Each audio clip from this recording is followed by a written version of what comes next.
Why would you make this?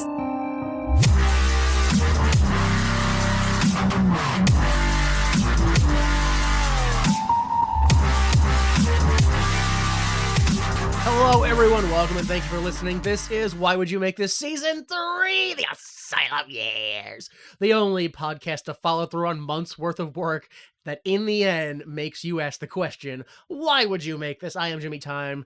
I am joined by my co-host, Brother Skylar. How are you, sir? Kind of still in shock. Kind of just yelled at me and this podcast just started out of nowhere. But other than that, I'm doing great. It's the spirit of the show we're watching. We're also joined by Jay Delta. Wagwan. Hold on, let me check my line here. Wagwan. Yeah, that's how you spell it. I wanted to make sure we all knew. So during Season 3, we are taking you through the National Wrestling Alliance Total Nonstop Action weekly pay-per-view shows, now known as TNA, the Asylum Years. This is episode 22, originally broadcasted November 20th, 2002, live from Nashville, Tennessee at the Fairgrounds Coliseum, now known as the Indiana Farmers Coliseum, allegedly drawing 1,000 people in live attendance. Yeah? Doubtful. I don't know what 1,000 people look like. All right. Just a reminder that this is technically the 21st wrestling show they've done because they did a clip show in September. Just dropping some knowledge on you. I don't know. I just throwing it out there. That was the 9/11? Oh, no, they didn't do 9/11. That's right. Yeah, they respected. Well, yeah. Hang on. That is not how I wanted this to start off. Just clarify that right out of the bat. Yeah, just to clarify, TNA, they did not do 9/11. No, it wasn't them. Yeah. It was not them. It's No involvement. a weird tagline to adopt so early after 9/11. DNA. We are wrestling. And we didn't do 9/11. We did. All right, so as per usual, episode 21 left us confused about the direction of the company and the motive of the characters, so let's try to explain why we are the way we are with our crazy past. Wait a minute, what happened that got you so crazy? First, the women's division, originally inspired and then re-inspired by Ron the Truth Killing's member of the soon-to-be once again defunct tag team, the Rainbow Express. Spoilers. Miss TNA Bruce had a standing open challenge for the crown of Miss TNA, and he had his former tag partner and possible boyfriend Lenny as the Miss TNA runner-up. However, Lenny seems to be trying to take Bruce out in order to steal the crown for himself. That's where that very complicated storyline is at right now. That's the women's division. Yeah, yeah, it is. Because the only other storyline is my own personal storyline that's not being addressed in the show, which is for 21 consistent weeks, TNA has failed to book Athena, despite the crowd clearly showing literal physical signs of interest in her. Here's some more spoilers. That was probably the biggest sign this week, was the Athena sign. Oh my God. Yeah, the show opens with one of those multi-person signs where it's I like, got a whole list, baby. You know it.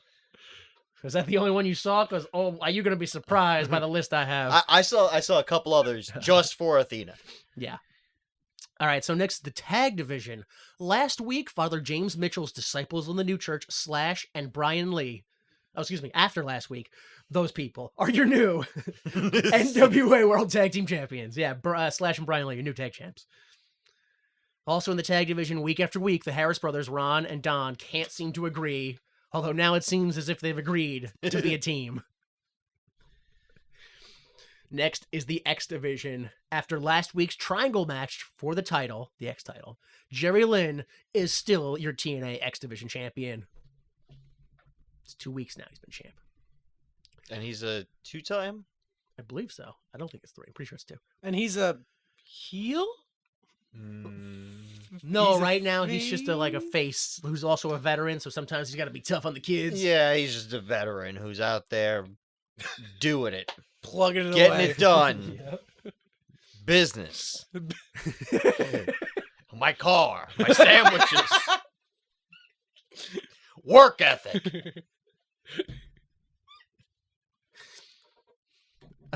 So, in the World Division, 13 weeks later, your NWA World Heavyweight Champion, Ron the Truth Killings, is still fighting against clear racial discrimination in the NWA TNA, and no one, and very obviously including the audience, does not seem to care. Also, not really relevant to the storyline, but he's begun rapping again. Yeah. It's just a cool thing that's happening. While it is not very clear what the B or G stand for, BG James has come to TNA to help his family and his friends. Also, they're here to help him. Oh boy. The as of yet unidentified Mr. Wrestling 3 has begun harassing Ron the Truth Killings during his matches for the past 7 weeks. But now, maybe Mr. Wrestling 3 is working with Ron Killings. Or, as unlikely as it seems, Mr. Wrestling 3 is Jeff Jarrett. I got a pain in my back every time you say Mr. Wrestling 3. I know. Mine's on the side over here. Mine's in my chest, but not on my heart, so that's good. It's not in my heart. The other side. Maybe it's a shoulder thing. I don't know. All right. Maybe this will calm us down. This lighthearted storyline. Grandmaster. Jerry's kid, not Jerry's kid, the puppet, the human yo-yo, the human hot dog, lonely, the unhinged, the crisis actor, the suspicious, the unfocused Brian Lawler. Why is he suspicious now? He's always asking questions. Oh, When yeah, was he a is. crisis actor? When he faked the heart attack. All right, Yo, go ahead. got me. The unfocused Brian Lawler is heavily focused on getting revenge on anyone for anything. Currently, Brian is getting revenge on 6-Pac for, big heavy allegedly, drugging and raping his girlfriend April, who is clearly both terrified of and getting off on making Brian jealous. Brian recently won April's heart back by faking a heart attack in the ring. Although, non-kayfabe wise, like spoiler kayfabe wise, like we know 6-Pac is gone. I already said he had his last match. Fired. So I don't know what's going to happen with this, but we do know that the last show, April was in the shower with Bruce. So it's probably going to go that way. Finally. Jeff, get those fingers ready, baby. I don't have enough fingers. Yeah.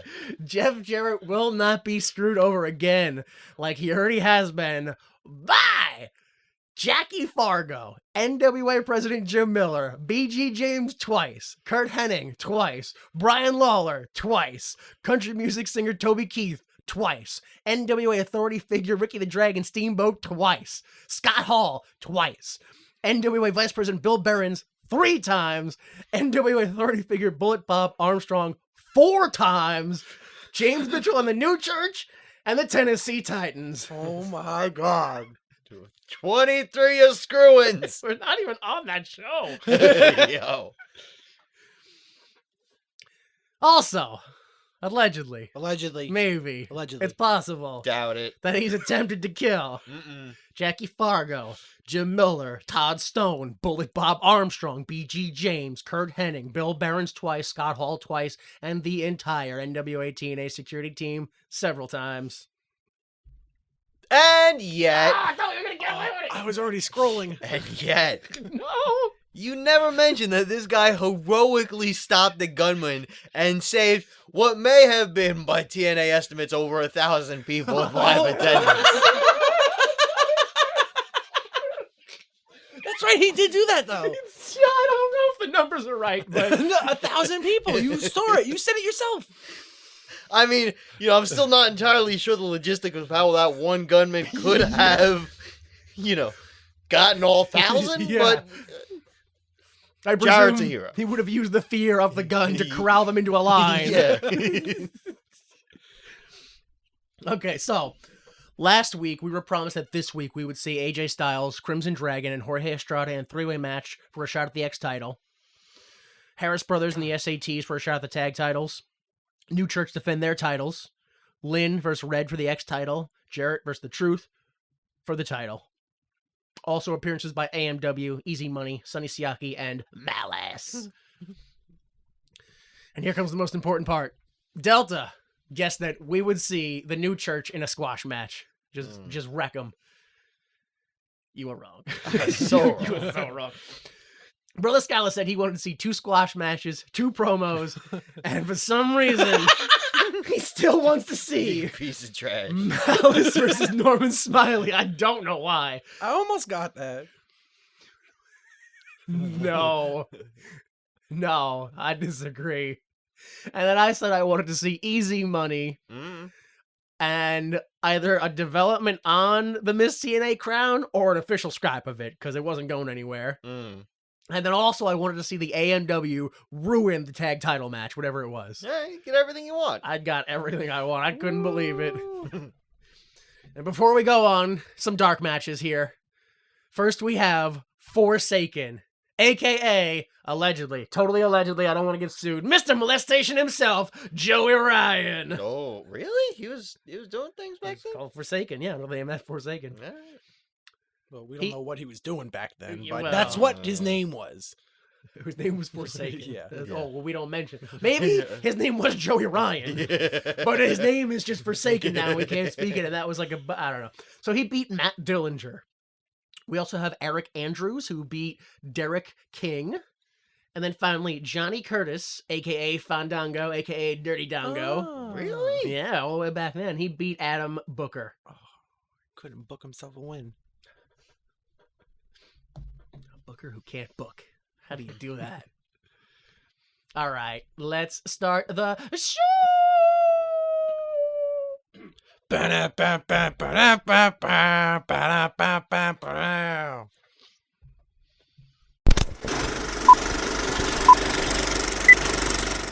All right, the show opens and Tanae welcomes us as we scan the crowd. Of course, the signs that stick out to me, there's quite a list here this time. First, the crowd members that are revolting, which they say, "We get it, we got it, go away." That's a good one. I want to use that one. And then the next one, which has just been happening since the start, and I guess he's given up on being clever. It just says, "I hate James Storm." There's been a guy in the crowd like James Storm, Rump Ranger, all those, and that's just no. I hate this man. Do Just not his like high this. school bully. Yeah. Behind the commentary table, where you can barely see signs, I see 2 signs.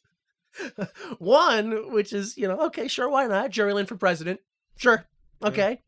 And the other one, my favorite type of wrestling sign, nonsense. And all it says is, "Here it is." Oh, there it is. There it is. I was looking for it. Here it is. I love them. I swear, all the way in the back, all the way in the top, near the balcony, near the entrance ramp, there's a giant banner with no lights on it, so you can't really see it, that says, "We heart," so love, lesbians. Yes, we do. All right. Wow. Good for Tennessee. Well, that back balcony of Tennessee. That section, yeah. Where Yeah. they pushed them.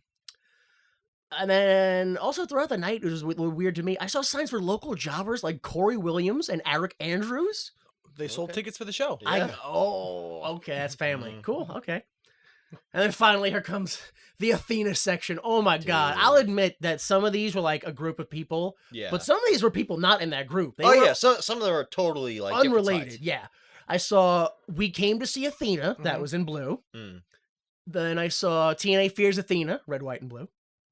Hire Athena. Those were individual letters. Yes. So that's like what, 12 people who were like here for Athena? Dude. Heels for Athena. Athena marks with arrows pointing everywhere. Hire Athena in orange. Athena section. Oh my goodness. There was a mock-up of a US dollar with Athena from the waist up in the portrait section. There was Give Us What We Want, Athena.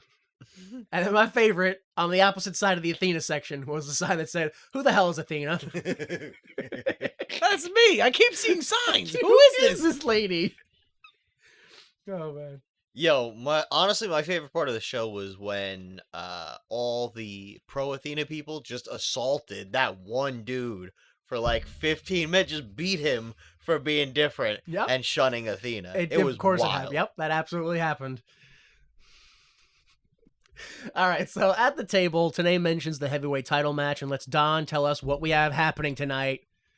Folks, we have so much happening. I swear, it's like innumerable. It's so many things. I can't even begin. All right, first, folks, we got the amazing Red versus Jerry Lynn for the X title. I can't wait for that. And then finally, we have Jeff Jarrett versus The Truth for the World title. Innumerable, folks. So much. I can't even begin. 1, 2. That's, that's 2. He started off, he's like, folks, we have so much. Did the 2 title matches and walked away. And I was like, really? What? So today, he does the thing you love, throws to himself in an interview with The Truth. We're going to go to an interview with me. So there it is, segment 1. We get a Ron Killings promo. What a boring way to start TNA. Not a great promo. No. It's not even that. It's just like it started and it was all hyped, and they're like, let's take it to the back.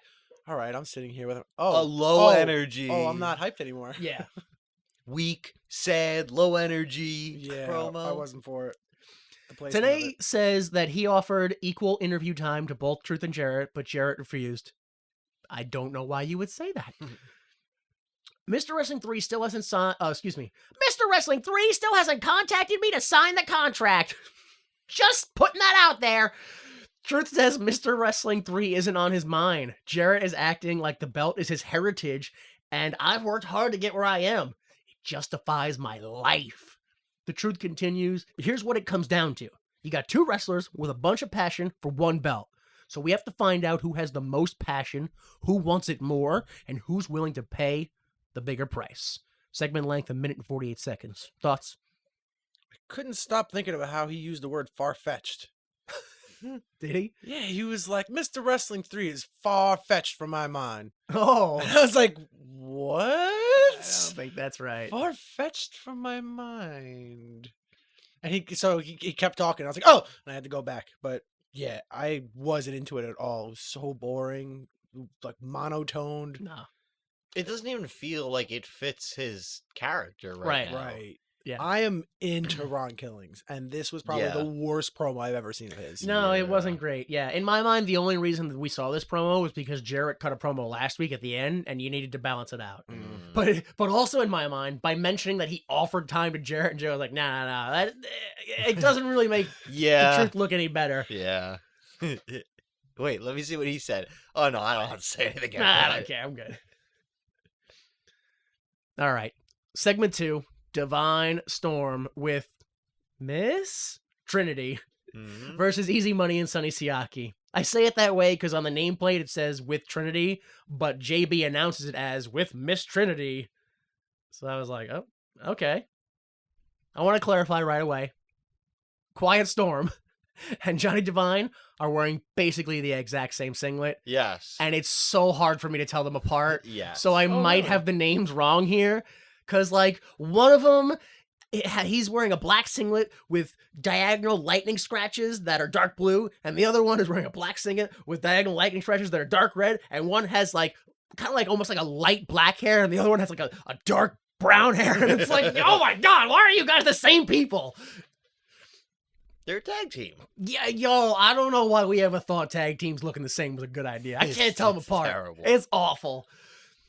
So the match starts with everyone diving to the outside, and the camera misses half of it. It's ridiculous. The camera work was terrible, or the director, I Yeah. couldn't follow anything. Oh, I know. Yeah. We're talking like less than 30 seconds into the match. Easy Money does a top rope nothing to the outside. Yeah. And he lands on Storm and Siaki.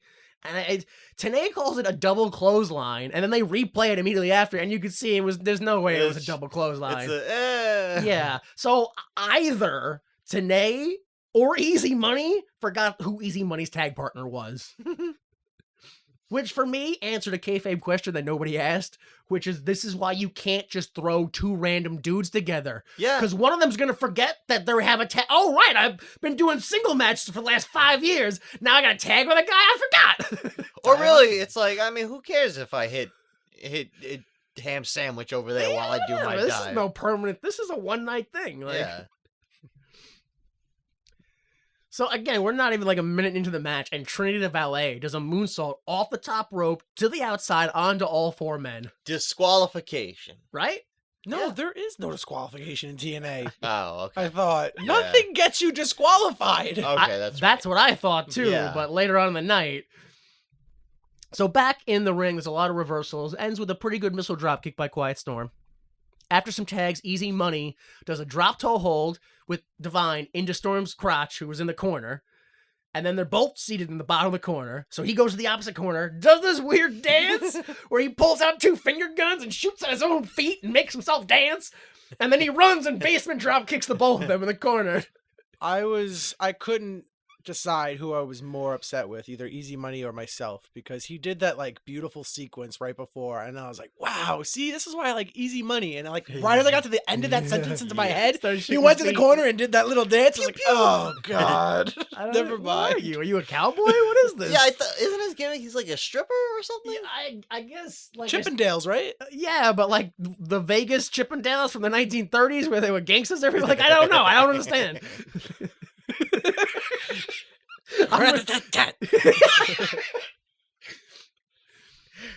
Well, feet, you're not moving fast enough for me. See, you better dance faster. See, bang, bang, bang.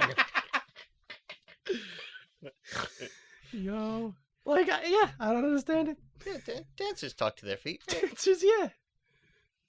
So Siaki and Easy Money do a double team hip toss into a double leg hook pendulum German. I think that's what you call it. It's like a roll through leg hook German thing, a power bombish thing. I don't know. Tenay and Don West asked for a replay, but the truck just don't. No, we're not giving it to you. I love the way he said, do we have a replay? Do it? Hello? He was shitting on him all night.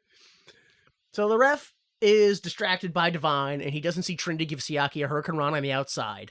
But Easy Money does, and clotheslines Trinity in retaliation. The crowd loves it. They love it. Yeah, we almost get a Tenay scream on the replay, but they cut the replay short, like just before he clotheslined Trinity. So he was like, ah! I cut it off real quick. I think Don was a little too into that clothesline. Oh, yeah? He was like, well, that's what you get when you get involved. You get hit. I was like, whoa. Yo. Okay, Don West. He wants to do that so bad. Folks, look, when you're watching a wrestling show and your wife calls for her alimony and you hate that bitch. So, Easy Money does this amazing looking move, in my opinion. It's like this weird, like, lifting crossroads type thing. Where it's like Devon used to do that like lifting DDT, and he does that, but then he like spins into it. It looks so good to me. I loved it. Quiet Storm hits his Storm Crusher, which is a cutter, off the second rope, and that's the double down. Hot tag. Quiet Storm misses both his drop kicks, and today says drop kick. The second one was better. Yeah. It's the most positive spin you could have gave it, honestly. I was like, that was generous. Good for you today. But Quiet Storm makes up for it with a pretty good DDT. Easy Money breaks up the pin. All men get in the ring. Sonny Siaki hits the Alpacalypse, and that's 3. Winners, Easy Money and Sonny Siaki. Post-match, they replay the Alpacalypse from a different angle, which in my opinion looks even more devastating. Siaki paces in the corner as Easy Money gyrates his hips and then flexes his buttocks in the center of the ring before music plays them off. Match length, 5 minutes and 48 seconds. Full segment length, 7 minutes and 58 seconds. So 8 minutes. Thoughts?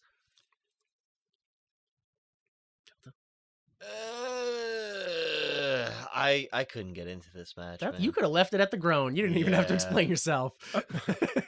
Play the clip of Tenay right as they hit the finish. That's how I feel. What did he say? Well, there it is. Yeah, I didn't like it. Everyone except for Siaki attacked their own partner at some point in the match. Trinity, the valet / manager, whatever you want to call her, impressed me more than anybody in the match did. She had to get her shit in. And she did, and I loved it. Yeah. It was amazing. DQ. Oh, wait, we don't have those. No. And then whatever you want to say about Sonny Siaki is fine by me. But I will say this, that when I saw the Siakalypse, I was like, oh, it's done. It's over. Siakalypse, like apocalypse. Also like Alpacalypse. What? What? When llamas attack you? What? Yeah, I don't know. I don't know. I thought we were just rhyming. I wanted to participate? Yeah. I never know what's going on. I just like being involved. Oh, man. Yeah, big takeaway from this is it's just like, how are you going to have any of these guys go 20 minutes in a world title match? Like, I just don't get it. Like, what are you building towards? Why are these guys here? Why are they in a tag match? Like, are you guys building the tag division? Because if so, why are you just putting a bunch of schmoes together in random days? That's not how you build a tag division. Oh, my God. Like, it's just, like, historically, I know I'm wrong about all of this, but none of it makes any sense. Like, You get an established superstar in the company that was there from day one, and a guy you're trying to rise up, and you're going to throw him in a tag match, not a single promo. oh, No explanation, Nope. nothing. I don't get it. So post-segment, Tenay hypes the world title match, saying both men are incredibly focused. It's like 40 seconds. Live pay-per-view version only. The camera stays on the dancer's ass for way too long as the new church music starts to play. Oh, I didn't notice. It was like the only thing they were focused. Whatever. So segment 3, the camera slowly zooms in on a completely dark ring as we see figures move around. But that's not part of the show, so we cut to the entrance ramp. Dude, it was like 5 seconds, 7 seconds. It was slow zoom in on nothing. I couldn't figure it out. James Mitchell enters with Belladonna. And I gotta say, man, is Belladonna hot. Yo, she's so hot.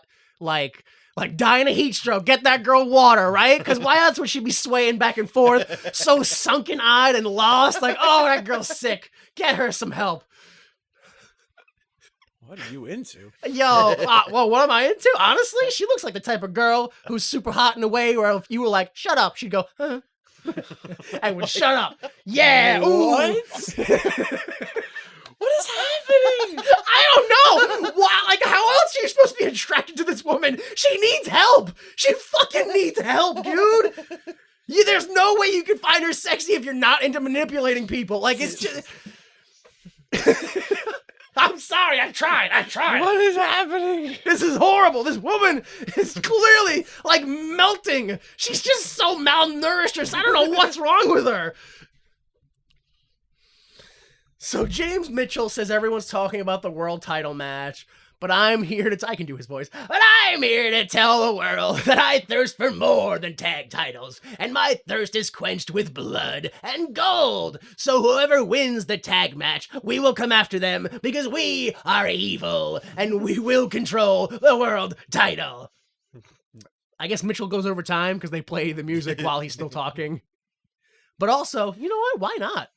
Like church. Just play the music low. Let them talk. Like, why not? Like evil church. I think it's kind of cool. All right, so enter the 6'8", 300-pound Malice. Oh, he looks terrible. On paper, Yo. 6'8", 300 pounds. That sounds good, but yeah, he comes out and... What's going on with his hair? Yeah. All of it, too. Not just his head hair, like his face hair, too. All the hair on his head. I was looking at him for a while. I was like, what is wrong with him? What? Why did he shave his mustache? Just the mustache, too. What was that about? Yeah, I never seen a wrestler come out with a disheveled little boy haircut before. It was so... It was like Calvin from Calvin and Hobbes. Yo, Like, on a 6'8", 300-pound man. yeah, it was crazy. I laughed out loud when he came out. Yo, I can't. Keeping in mind that there was a Brian Lawler segment later in the night, this might be the most confusing segment of the match, like of the night. This is so weird to me.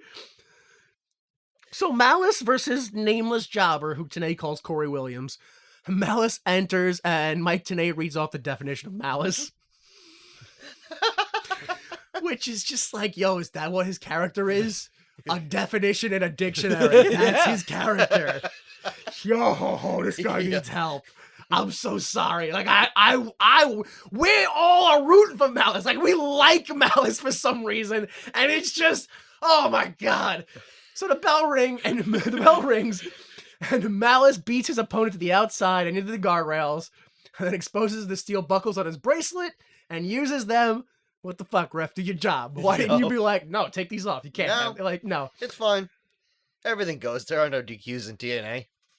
In the ring, Corey delivers lefts and rights to Malice, but they do nothing. So Corey kicks Malice in the who really cares because the ref sees it and he sure doesn't. Yeah, he was confused. Whoa, where'd you kick him? Malice hits a power slam and goes to the top ropes, Oh no.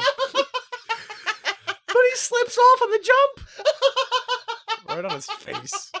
And a choke slam is the finish now. Your winner, Malice. Oh, No, it's not boy. over. No, it's Oh, not over though. boy. Post-match, Malice is clearly pissed about the finish. So he throws Corey out of the ring, but Corey fucks that up too by holding on to the ropes and not taking the bump on the floor. It's one of those. It's one of those. I'm sending you over the top, and he's like, "Got it through the middle rope, right into the ropes. Eat shit." Oh, Yo. And it looks real Oh, bad, yeah. no. dude, and just seeing how angry Malice is at the end when like they're trying to. James Mitchell and Belladonna like, Yeah, no, raise it's his okay, hand, and he's yeah. just like, no. Yo. He looked so lost and like scared. He was walking around like, what do Oh, I but do? no, because that's what it wasn't. It wasn't over though. After he wouldn't go out, you can see he's still angry. So Malice tries to go take a sign from a fan, but the fan sees it coming and turns his body, and he's like, "No, Malice, no!" And Malice is like, "Ugh," and has to walk away. And he like is still angry, so he tries to storm out of the ringside arena. But I guess Corey Williams is being helped up the ramp by ref and security, and for some reason he's like, well, if I pass by him, I guess I gotta beat him up, and I don't want to do that. I'll just stand here with my hands on my hips. Yeah, that's the scene I'm talking about. It's like he looks so lost and confused. He doesn't know what to do. That happens as Tenay speculates maybe Mitchell wants the X title as well. Music plays the segment out. Promo length, 1 minute and 12 seconds. Match length, 2 minutes. Full segment length, 5 minutes and 12 seconds. My only thoughts are, oh my God, the whole thing. God Yeah. damn It was it. so bad. It was all so unfortunate. I liked laughed a Malice. lot. It was so, I know, like, I don't know why, but I was behind him. I was like, let's go, let's the evil big dude, like, you know, rip off Kane, but not really, like, he's kind of cool, like, Crash. And then he came out, and you saw his hair, and you were like, oh. Yeah, somebody was like, "Hey Malice, why don't you shave those sideburns?" And he took off his mustache and stuck his finger in an electrical socket. I don't understand. And let me tell you, there is nothing funnier than a big guy climbing up on the top rope, eating shit, tumbling right to the feet of the other guy, and then just getting up quick and choke slamming him. So embarrassed. I don't know why he wanted so, because this is like a second week in a row. What was he even gonna do? He wants so bad for his finisher to be something off the top rope, but like, brother. I love how he got up and Tenay was just like, well, Corey's gonna pay for this. Oh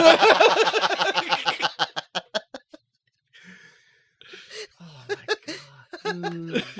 He even knew. So- he felt yeah. so bad. Oh no. So sad. That job Every is gonna part get it. about every part about it. So sad. Oh, yo. All right, so get ready. Hang on for this, because this is the last time that we see Corey Williams in a TNA ring. Oh, Damn, he really paid for that much. Yo. should have been. Yo. Should have been able to manipulate gravity Yeah. in a way to prevent Malice from falling. Should have got under him. You should have threw yourself under me. Yeah. Yo. You should have instantly teleported to directly next to the corner underneath him. You weren't in your spot. The fuck, where were you, bro? Oh, dude, but I got some more bad news, though. Oh, no. This is the last time that we see Malice in a TNA ring. Oh no. Oh, I know. His whole legacy's gone, dude. This is Yo, it. what a way to go. Dude. That's one of those things where, like, you see Malice and you're like, come I haven't heard of it? Like, I've heard of Test. How come I haven't heard of Malice? Oh, There's nothing here. because he fell off the top rope and quit the business. Like, Oh. Oh. all right. Post segment, Don West hypes the world title match, and Tenay hypes the tag and X match. Segment 4, the SATs versus the Harris brothers. The match starts with one of the SATs launching themselves over the top rope before the bell rings and before the lights come on. With the lights back on, the Harris twins take over, tossing the SATs into their respective guardrails. In the ring, one of the Harris bros forgets the spot, and the other Harris stands by awkwardly before they run to get in the right spots. Dude, like, outside of, like, you know, shoot fighting and stuff like that, this is easily, like, one of the least professional things I've ever seen by a pro wrestler. They've been doing this for, like, 15, 20 years. I can't believe and they still don't remember which one is which. Not even that. I can't believe that they panicked and he couldn't even, like, beat the guy down and be like, oh, I know, now let me take. Like, he couldn't think about that on the spot. It is crazy to see an experienced guy, like, you see the switch flip, and it's like, oh, they're lost and confused. And yeah, it was just bad. After a ref distraction, Team Harris are back to using the guardrails. In the ring, the SATs double team to get the advantage. Ref allows it. The SATs hit their double team cross moonsault leg drop combo. It's called the SAT Superfly, but it's barely a 2-pin. It's like a 1.9. They give them nothing. Craziest spot of the match. Ron gorilla presses Jose to the outside into Joel, and then Ron tells John, John, he's not allowed to be here. No, I want to be John this week. No, John. Ron tells Don to jump after them, and he does. Don Harris hits a plancha. Yo, this is where the match picks up slightly. But that was it. That was the pickup, though. Because then right after that, in the ring, one of the SATs is powerbombed onto the other, and then the Harris brothers hit the H-bomb, which I believe is also the Gentle Goodnight. Although this time it actually looks devastating. Oh my god, they got him so high. Yeah. He could have grabbed the briefcase if it was hanging there in the sky. So, winners of the tag title match, or future tag title match, the Harris brothers. Match length, 6 minutes, 9 seconds. Full segment length, 7 minutes, 50 seconds. Thoughts on this? Well, I don't like Ron, Don, John, or John. or John, right? Yeah. I don't like any of that, you know. SATs versus the SS or alleged SS. No, it's all just trash it. Dude, it's... Yeah. The ending was nice. The rest of it was not. Yeah, the Gentle Goodnight, it was, was good. Well, the plancha into that whole end, that was all great. Yeah. But everything else. Yeah, the rest of it. And, like, I hate seeing the Harris brothers work because it's just, they're the old school big guys who are like, no, we're big guys, so we do things our way. Right. And, like, I hate seeing the way they work. I hate the non-wrestler one. There's one in the singlet who likes wrestling, who continued to wrestle after the other one did security work. That was Who Don's runs son. in and does suplexes. Yeah. Von Harris, No. the long-lost German one who shows up. No! Oh, that's right! No. It's me, Von Harris! Also from Germany, and guess what? Yes, that's right, the education system works. We have reformed our ways. I'm here to tell you, you should give up the Nazism! No! Check this man for any tattoos. What has he got on him, this German? No, you don't need to do that. It's... ZZ Top fan, huh? No. Hey, how dare you? Do you know how expensive that surgery is? I've reformed my heart. Why must I reform my skin? All right, so post-segment today reminds us that tonight Slash and Lee will defend their tag titles against former champs, the AMWs.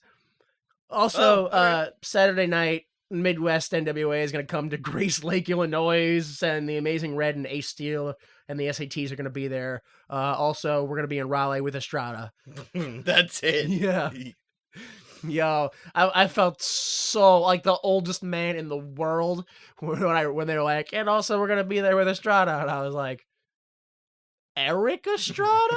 Like, Oh my God, come on! He's like one of the best workers on the roster. all right. I was like, yo, what? He deserves better. Yes. No, we're gonna. I mean, come on. Wouldn't TNA bring in a D-list celebrity from the Yeah, Ponch 70s? is gonna be yeah, there. why not?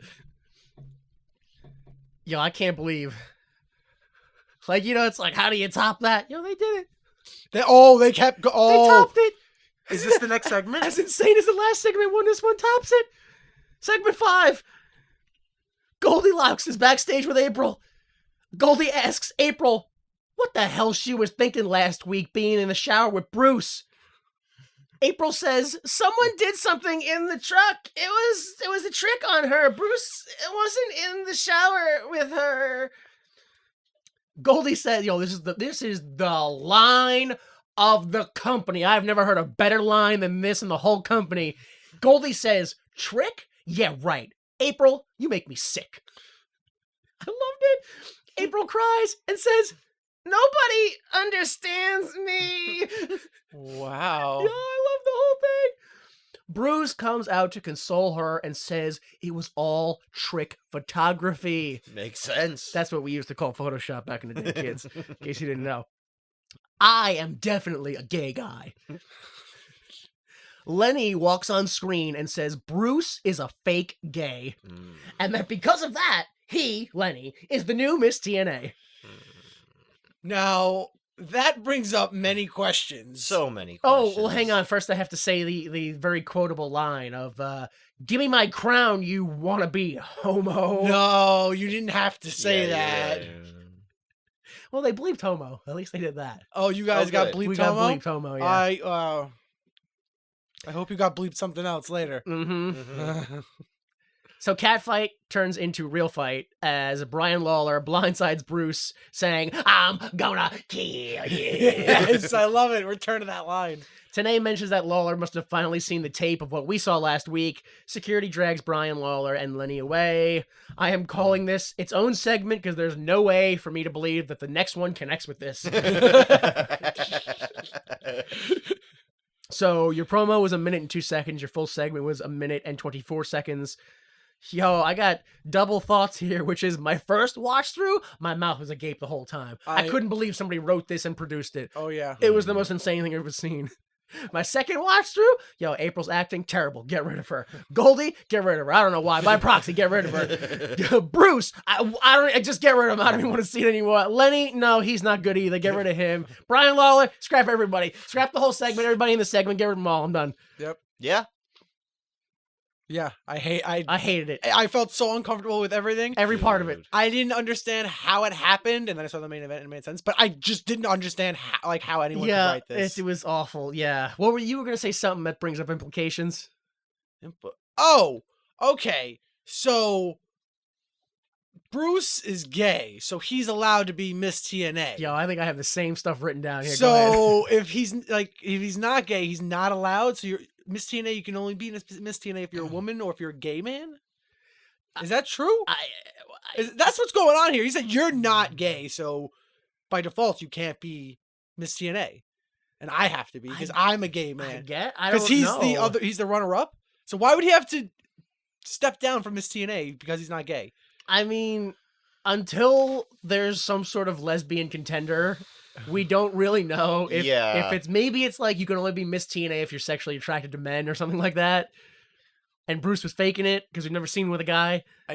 Well, he's with Lenny. I mean, it's possible that there are responsibilities to the Miss TNA crown behind the scenes that we don't see, and the implication is that if Bruce isn't gay, he's not able to properly fulfill those as a woman or gay Bruce might. Yeah, I don't know. The whole thing is really confusing. Scrap it. Dump it. Dude. Set the dumpster on fire. Yeah.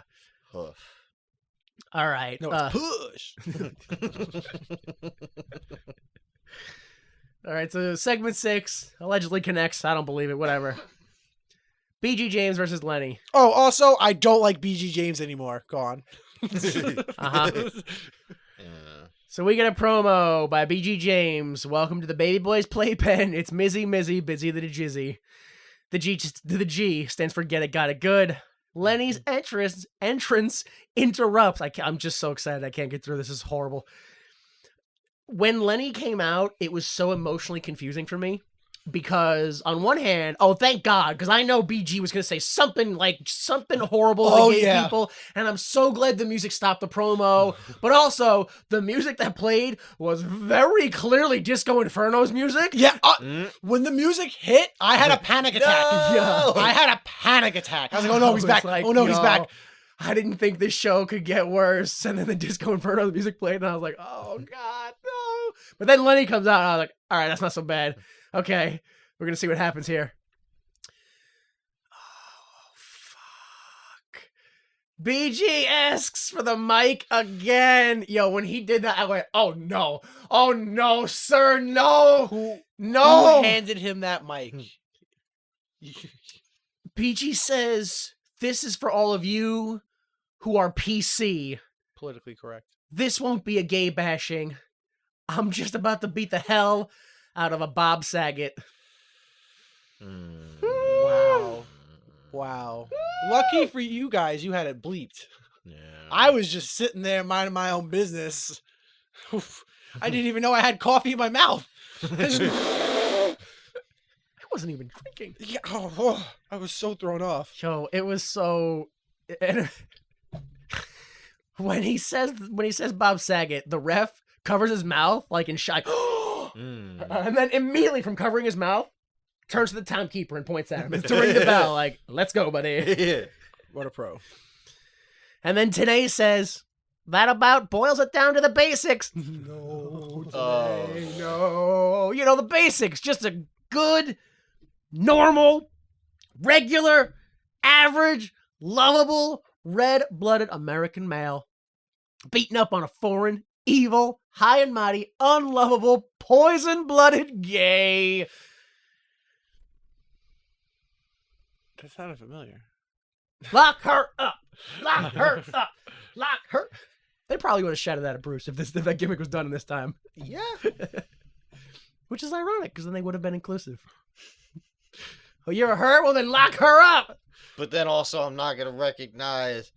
But put him in the men's section. Wait, that's what he wants. Hang on. This is... I don't know how to do this right now. So the match starts with some grappling that has Lenny grinding into BG. The crowd gasps and laughs. Tanay says... Good line, but also bad line. Dude, I hated it. Tanay says, before last week, the rumors about Bruce being in the shower focused on him picking up the soap, not picking up April. Oh, I missed that one. Yeah, I hate it too, because Don West is like, oh man, that's good. Yo, what a piece of shit. Yeah. Don West. He was just laughing about a girl getting beat down. So... Put him on blast. Lenny prances off the ropes and gets caught with a hard right. So Lenny prances off the turnbuckle and gets caught with a hard right. You duck the line and BG hits the shake rattle, not the roll. Lenny hits a run up the corner moonsault that ends in a 69 pin. 69 me God. It's only a 2 count though, and then Lenny tries to 69 me down again. The crowd laughs. Bruce runs out into the ring and slams Lenny. And then he hits a pile driver. And then BG and the ref go in the corner and start laughing about it. And go, No disqualification. It's a cat fight. Rare. Oh. Cat What fight. gets you disqualified? Cat fight. Rare. Nothing. It is impossible. Literally impossible. TNA has never and will never end a match in disqualification. You guys are doing a great bit, I gotta tell you. So, Brian Lawler also comes out and beats up Bruce as April follows and screams at them.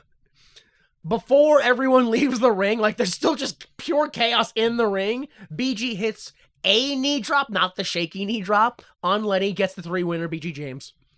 Post-match, BG leaves the ring as Bruce and Brian continue to fight, and April continues to scream.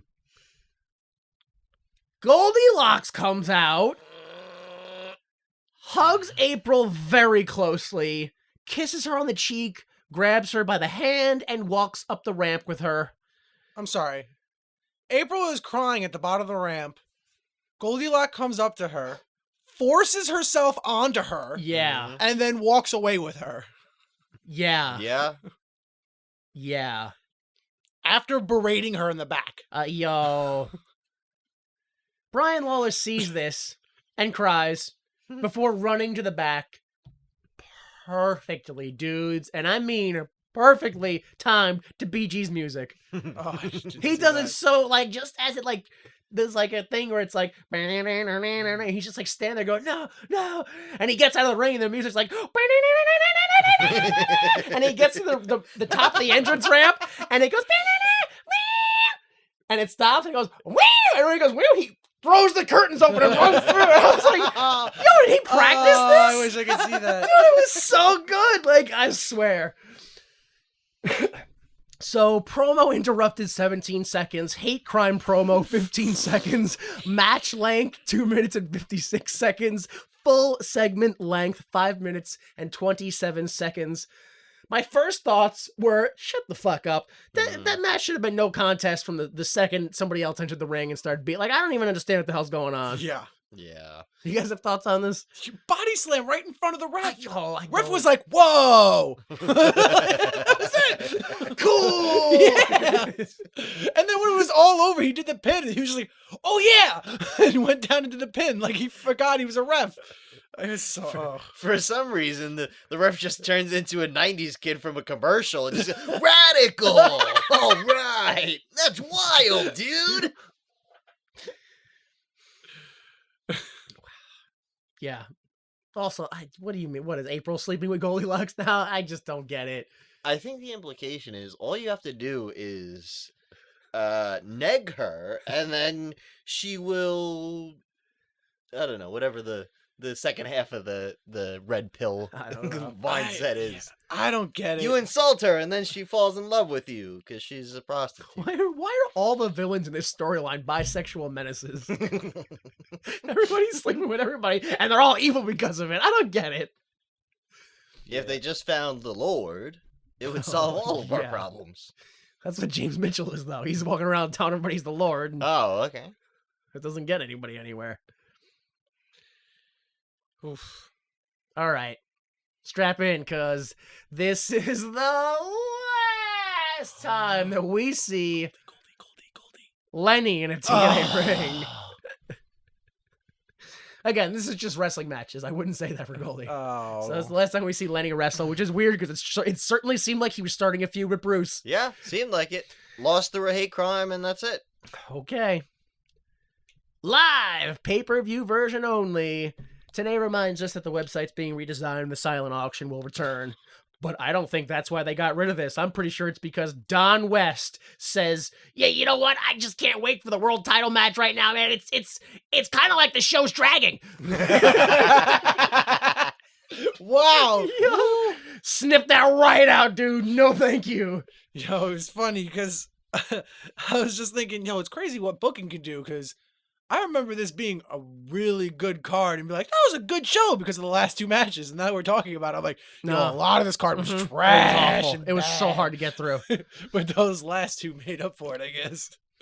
All right, here comes some of the good stuff right now. Segment 7, we get Jorge Estrada with Priscilla versus Crimson Dragon versus AJ Styles with Mortimer Plumtree for the future X title match. Who the fuck is Crimson Dragon? Yo, this fruit roll-up is as athletic as he is distracting. So He has no muscle definition. I was positive. When I heard Crimson Dragon and saw him, I was like, I gotta look this guy up. And then I saw him, I was like, no, this has got to be a gimmick. I don't want to spoil it. Let me wait to the end. Nope. Yeah, I thought it was going to be a reveal, like, oh no, it's secretly... I felt like today was even hamming it up on commentary. It's secretly not a secret. That's the guy. Oh, that's disappointing. Oh, yeah, there was so much about this match that was a little confusing like that. But before we start the match, when AJ comes out, members of the crowd who have the Hire Athena signs have rearranged their letter to spell out rat. Oh, those guys know what they're doing. All right, so the match starts with all three men giving each other the same move Hate it. over and over and over again. Garbage. Yeah, until finally Dragon and Estrada launch AJ into the sky. It's one of my favorite memes. Me. Goodbye. There it goes to another dimension. I like the part where right on the second move that everybody gives to each other, Crimson Dragon pretty much almost botches it right off the bat and screws up the arm drag to AJ. Yeah, it was just an arm drag too. Yeah. Who booked this guy? Yeah, you guys were already talking about this, but this, like, real early on, Mike Tenay says some dumbass WCW bullshit when he's like, "Who is the Crimson Dragon, really? Why did he come to TNA with a mask? We accept all wrestlers. He doesn't need to hide his identity." I was like, this guy's definitely somebody. Here comes the reveal. Also, like, yeah, you accept all wrestlers, but you also make fun of all, like, you were just committing all kinds of hate crimes against your own wrestlers in the ring. Yeah, I don't know. Equal rights, equal lefts. What, like, I don't know. Like, Well, we accept him. We'll let them wrestle. It doesn't mean we won't. no. We're tolerant of everything, even the hate. Yeah, especially they. Especially the hate. We tolerate the hate. So the Crimson Dragon hits a super kick to AJ and then uses AJ to put Estrada in an Indian deathlock. Hate it. And then he gives a Dragon Sleeper to AJ while still in the move, so it's like a super submission. And then he releases AJ to give him a reverse bulldog with Estrada still in the lock. AJ almost breaks his own knees trying not to break Estrada's knees. Yeah. It was a cool concept, but execution was super weird and sloppy. And Dude, this was like early 2000 indies. Like, Oh, yeah. this is where we every are. multi-man match Mhm. has to have, and then you do the headlock, and then I do the headlock, and then you do the arm drag, and then I do the arm drag, and then, what if we do a 5-way test of strength, where we all hold hands and all struggle at the same time, because there's 5 of us in the ring. I hate it. It's garbage. Yeah. And here it is. There it is. Here come There the it is. highlights. Here's the highlight reel of it. Ooh, let me put you. So you're in a submission, so I'm just going to move you this way and then rearrange you this way like it's Twister. And then now we're both in submissions, but I'm going to cartwheel 3 guys into a submission. I hate it all. Dude, I hate all of this. It's so fun. Wrestling's fun. I like it. It's Yeah, so fun. I It's so fun. I like it. I hate it. Some people like garbage wrestling with all the weapons and stuff. I like this wrestling. It's fun. All right, so Dragon gets reversed by Estrada, who hits a powerbomb off the second rope, followed by AJ hitting a missile drop kick into Estrada's second powerbomb. It was good. And here's a list of highlights. Suplex Stunner by Dragon onto AJ. Underhook Powerbomb by Estrada onto AJ. Pile Driver on Estrada by Dragon. AJ hits a Brainbuster on Crimson Dragon. Estrada does this 3-punch in the corner to AJ where he rocks his hip after the second punch, a little Elvis. At this point, the crowd is active, but they're not really into the match. Yeah, they're just, It's just spot. yeah, but they're like I They're said, trying to keep up with it. they're trying to watch, so- loud, yeah, but they're not reacting to the spots. It's just like high school, like lunchroom chatter. It's just loud noises, but nothing distinct. Estrada boots AJ for the reversal in the corner and calls for a tornado DDT. AJ reverses, puts him back on top, and then AJ gets pushed off. And then Crimson Dragon runs up the corner and kicks Estrada right in the face, who falls out of the ring. Yo, the crowd is into it now. Yeah. They are super into it. Dragon scouts AJ's reversal and catches AJ's springboard off the middle rope with a boot. It was nice. Yeah, this is good. Outside the ring, Dragon goes for an Asai moonsault, but AJ pulls down Dragon's legs, and Dragon lands on the apron. Yo. He's dead. Yeah. He's straight up dead. He lays there unmoving for like 10 seconds. This is the last time we see him, because he is unable to wrestle ever again. Yo, funny thing is, that's the good thing about a man in a mask. He could be anyone. So in the ring, AJ and Estrada hook each other with a clothesline and spin out for a double down. Then Crimson Dragon comes off the top rope with a double leg drop on both men, and Dragon individually pins them both, but they both kick out, obviously. Estrada rolls up Dragon, and then Northern Lights AJ for a 2 on both men. I think Estrada did that in another match. Yeah, he did the Northern Lights with Yeah. the hook. Yeah. Dragon stops Estrada on the top rope and hits a super Frankensteiner. I love that move. Dragon stops AJ on the top rope and goes for the Frankensteiner, but AJ reverses, hits the super Styles Clash. Well, it's up the second rope, not really super, but onto Estrada below for the 3, winner of the Future X title match, AJ Styles. Of course. Match length, 11 minutes and a second. Full segment length, 13 minutes, 34 seconds. Thoughts? Spot Fest. I liked some of the spots, but Yeah. I mean, it went pretty much the way I expected. Yeah, it was a good spot fest, but It was just It was a chaotic. It was just a Yeah. stepping stone to explain why AJ Styles was getting another title shot. Another title shot against Jerry Lynn. Yeah. AJ Oh Styles shit! I forgot Jerry Lynn is again. again. No, I'm not Yeah. watching the next episode. That's how I felt. I don't want to watch No. Jerry Lynn How and many AJ times? again. yeah, the match was all right. It was fun, but it kind of left me tired trying to follow it. Yeah. Like, it was so much. Yeah, that's how I felt. This Yeah. one I felt I was dozing off on. Yeah. Post segment, Tenacious next Saturday, NWA Florida and IPW are in Pinellas Park, Florida. AJ Styles, David Young, heading for 6-Pac next Saturday. There's What? no way that's happening. There's no way that's No. happening. Then he sends it to Goldie. Segment 8, Goldilocks is with the still kind of not yet AMW. Completely changes her wardrobe too. After now she's Madonna. Was this the Madonna Britney Spears kiss thing? Is that what this was? I don't remember. I don't know. Maybe. Goldie asks, what's the plan for tonight? Harris says, why would we need a plan? Because we lost our titles and our undefeated streak? Anyway, the plan's to beat up James Mitchell.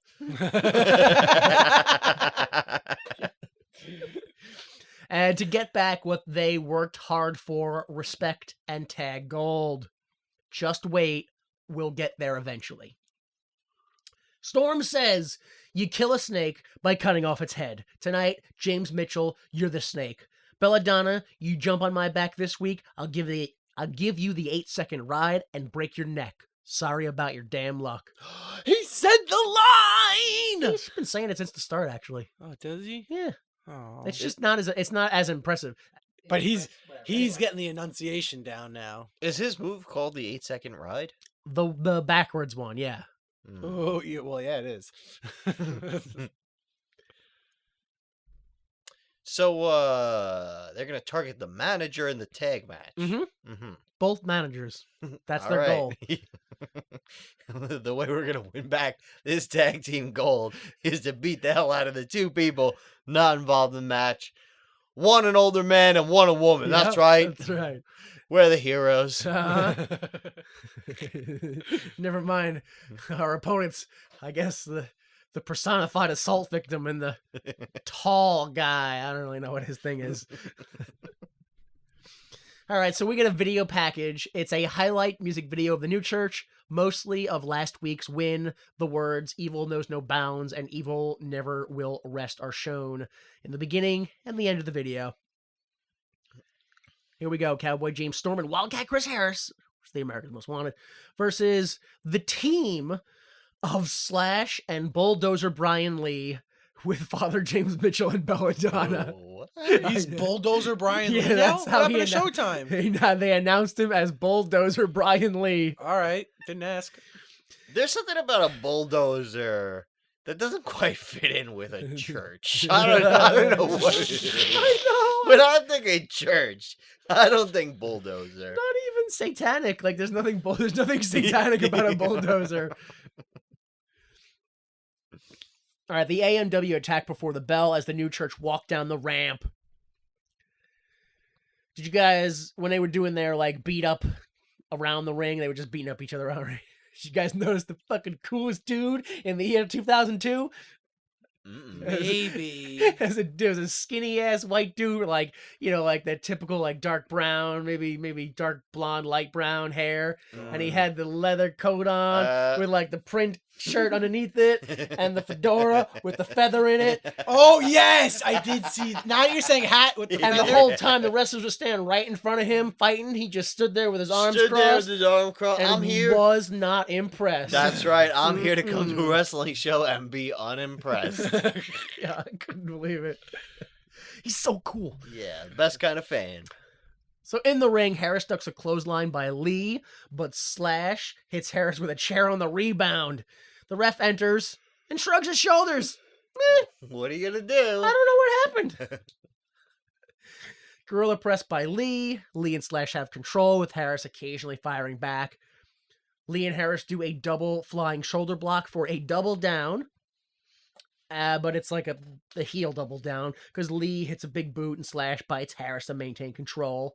Slash gets pushed off the second rope, and Harris hits a second rope clothesline for another double down. We get the actual hot tag. Storm fights off both men until he tries to do a double noggin knocker, and it does not affect Lee and Slash Samoan style, because Oh. they retaliate with a double headbutt to Storm. You see, when you commit your soul to evil, Mm-hmm. it doesn't hurt when you get hit in the head anymore. Preaching to the choir. That's what. Well, he's a bulldozer. Yeah. Yeah. And Storm. bulldozers wear helmets. And Slash is Also just kind of likes helmets. I forgot what this is about. Storm takes back over and hits a tornado reverse DDT. A&W set up the double team, but it's stopped by Slash. Slash superplexes Harris, but instead of stopping the move, Storm climbs up the ropes to give Slash an electric chair drop for the ROH spot. it should have been a Yeah. power bomb. It made no sense. Yeah, whatever, man. He kind of just helped give his partner like a more higher altitude suplex or whatever. So Storm gets a chair and hides near the apron. Mitchell distracts the ref. I don't know, about the crowd or something. Like, I can't even guess. And then Harris reverses and pushes Lee into the ropes, where he gets hit by a chair. But it's only a 2. Crowd loved it. Yeah, so They I popped. Yeah. blew up. I popped. Yeah. It's like, ooh, they got me. They got me. I was sure that was it. So Brian Lee gets lined to the outside, and James Mitchell hands him the spike. In the ring, Harris stops a spike attack, and Storm superkicks Lee and gets the spike himself. Oh, Storm uses the spike on Brian Lee, and the ref calls for the bell and disqualifies AMW. What? Now he does it? I don't understand it. I don't get it. Could he even see the spike in his hand? I don't know. Winner by DQ, still champ, Slash, and Lee, Disciples New Church. bulldozer. Yes, Bulldozer Lee, yeah. So post-match, Belladonna jumps on Storm's back, but I guess it's too soon because he pushes her off like it's nothing. And then he goes to hit Lee with the spike again, and then Belladonna jumps on Storm's back again. This time Storm hits the 8-second ride on Belladonna. The crowd pops. Harris gets the spike and drives it into Brian Lee's head while screaming. The ref takes the spike away with embarrassing ease. Like he wasn't Yeah. even holding on to it. No. Like he was a action figure with C grip. Just slipped right out. So he tosses it out of the ring like it's garbage. Harris hits the ref with a can of tonic. Oh my god, what a bump! The AMW go after James Mitchell with a spike and a chair, but security runs out before they can get to him. Storm blasts Murder. a security guard with a chair, and then comparatively only hits the other one with a chair. Yeah, I felt bad after that first one. Yeah.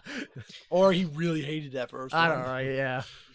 So promo length, 1 minute and 11 seconds. Video package length, 2 minutes, 2 seconds. Match length, 10 minutes, 46 seconds. Full segment length, 18 minutes and 37 seconds. Wow. Yeah. Hmm. Yeah. It felt like it. I should have timed how long the post-match segment was. That was a big chunk of it. That was like 5 minutes. The post.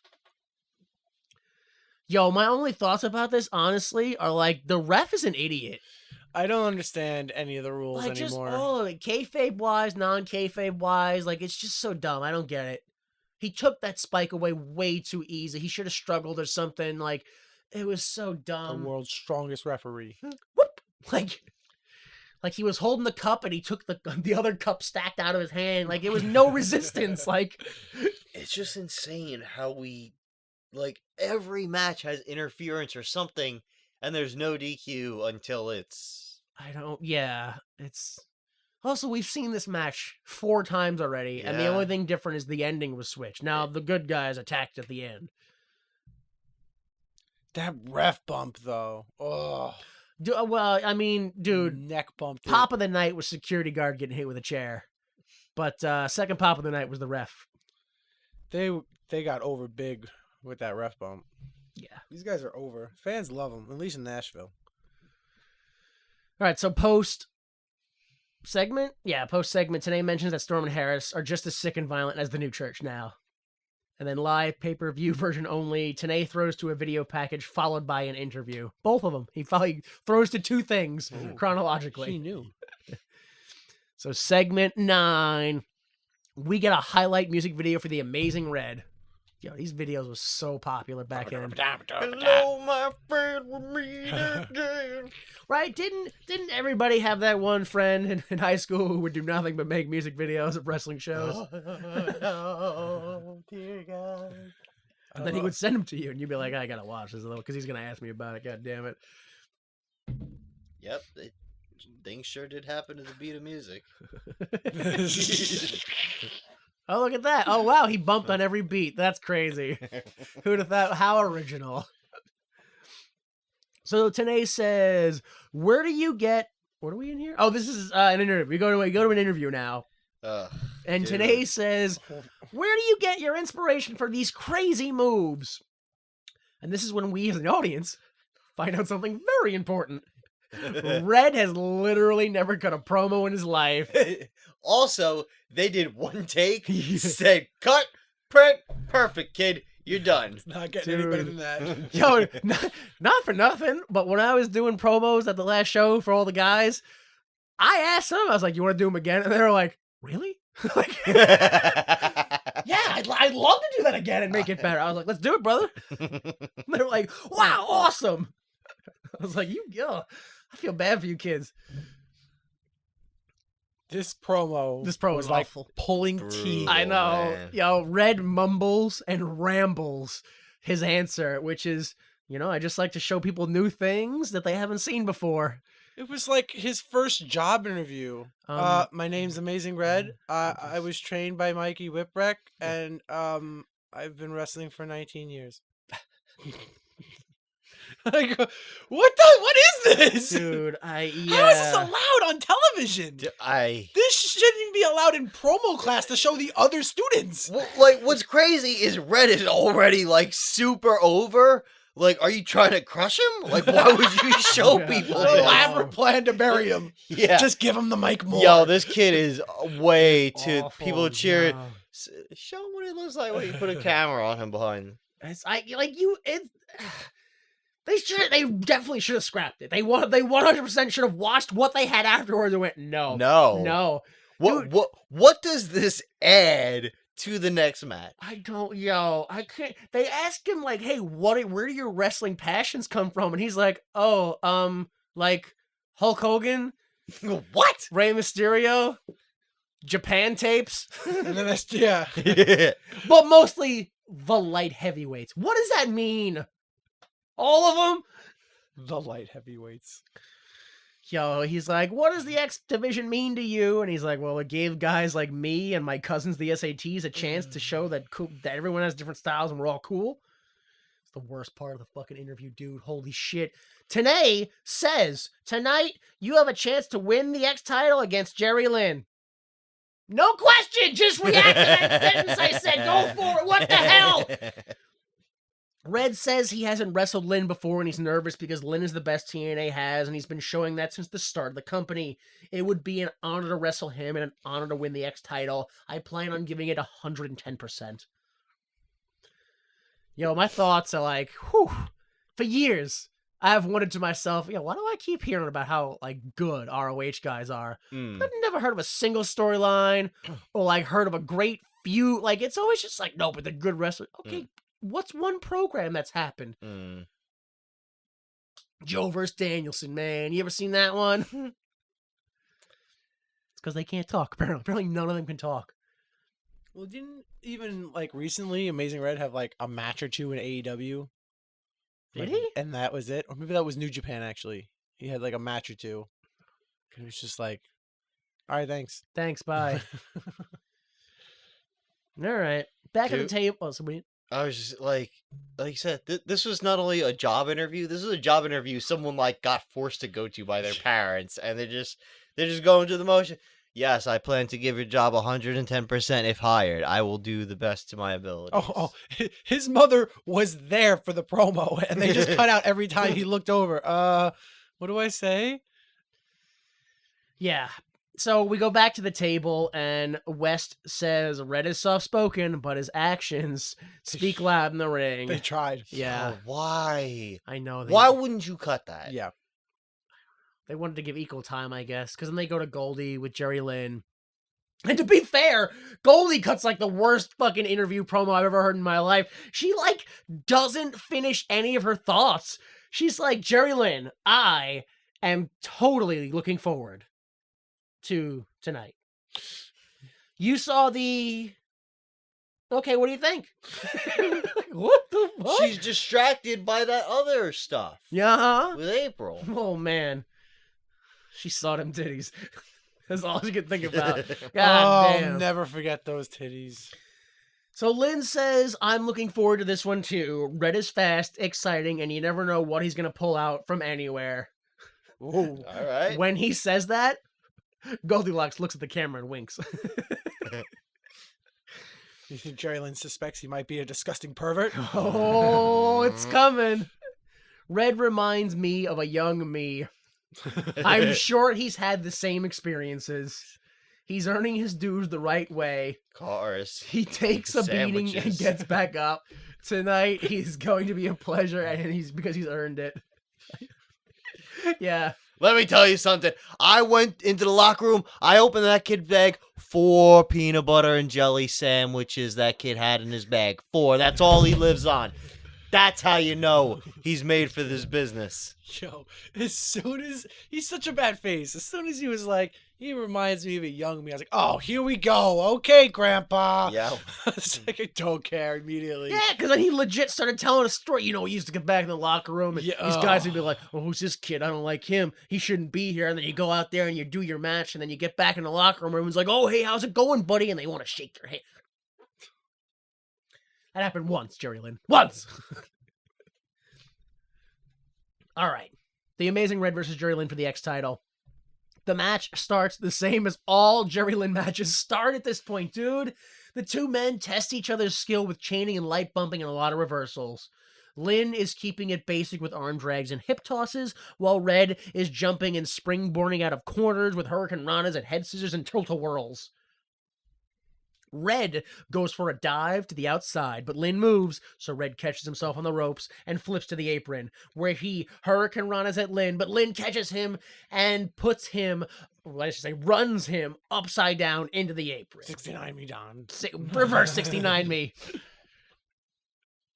Back in the ring, Lynn applies a bow and arrow to slow it down, and the crowd obliges by getting real quiet. After some reversals, Red hits the walk-up drop kick in the corner. Lynn sells to the outside, and the Amazing Red hits a running senton over the corner onto Lynn on the outside. It's pretty impressive. Yeah.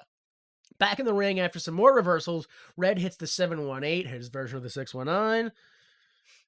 So original. Yeah. I fucking hate that. That Danae hops on and is like, by the way, that's the Brooklyn area code.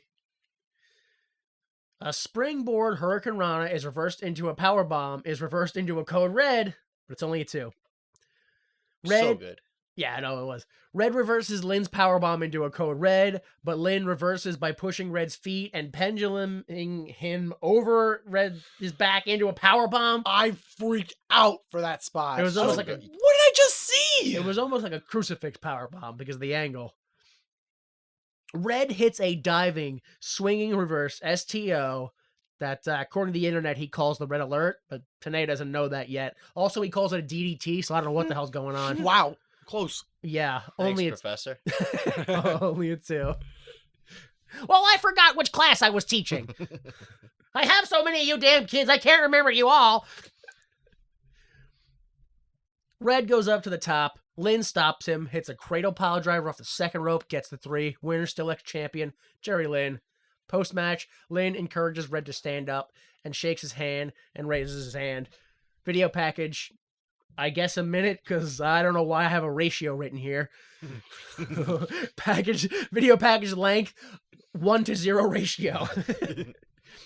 Interview length, 2 minutes and 40 seconds. Promo length, minute and 13 seconds. Match length, 10 minutes and 4 seconds. Full segment length, 17 minutes and 13 seconds. My only real thought is it's a little rough to watch 2 back-to-back 20-minute segments like this. It kind of took a lot out of me. I like the match. I think Red is very athletic and impressive, and I like a lot of the things that he does. He's still a little formulaic, where it's just like I could see him running through the spots in his head, going step by step of what he has to do. And that's kind of just like a performance art at that point. It's not really wrestling. It's not, each move isn't its own thing. It's 1, 2. It's just 3, look 4. what I can do, and I'm like, oh wow, you did that really cool. But Yeah. this isn't like a great wrestling match altogether. But it's still really impressive, Cool and I shit. like Oh. watching it.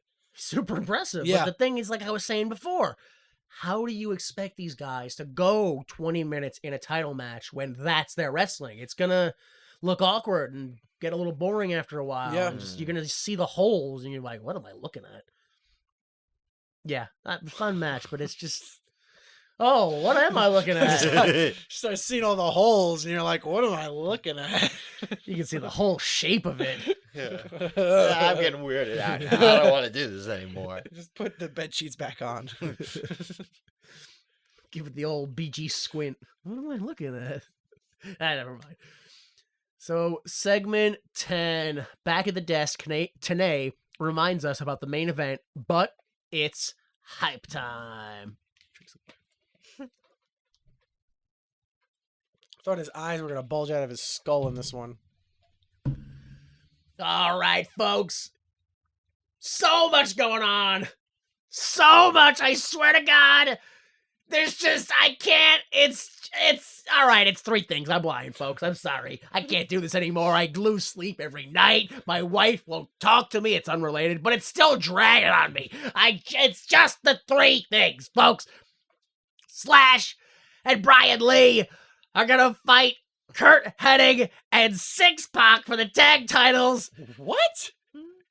Folks, there's no way that's happening. I gotta be honest with you. There's no way either of those men are showing up. They're gone for good. They took the money and ran. Also, we're gonna see Lynn versus AJ for the X title. Son of a bitch, why? For what, the 16th time? It's too many. Let's see, It's we've too had much. 22 shows. This is match number 16 of AJ versus Jerry Lynn. I can't. Right now, in real life, real time, AEW is losing ratings by putting on the best of 7 series with the Young Bucks and Death Triangle. But no, we gotta see another Lynn and Styles match. That's gonna work, folks, in the past. It's different. Things are different in the past. Which doesn't make sense because I'm in the present. Yeah, time travel's hard. We're also gonna see Brian Lawler, and he's gonna fight Bruce over the April situation. Just over it. Oh, on top of it. Around it, I don't know. Maybe through it. Maybe in the It's- shower. Maybe on a boat. A shower match. Maybe in a moat. Maybe with the goat.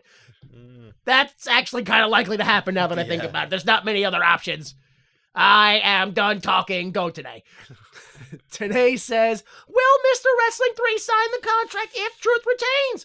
Who will be Jarrett's opponent if he wins next week? Oh, that pain in my back is coming back. Yeah, I know. Talking about that. That Let's go to the video. I might have appendicitis. My only thoughts about this is behind the table while they were talking, there was a sign that says, where does Don West get his clothes? Okay. It's time for the main event, which means it's time for the best hour. Our favorite hour.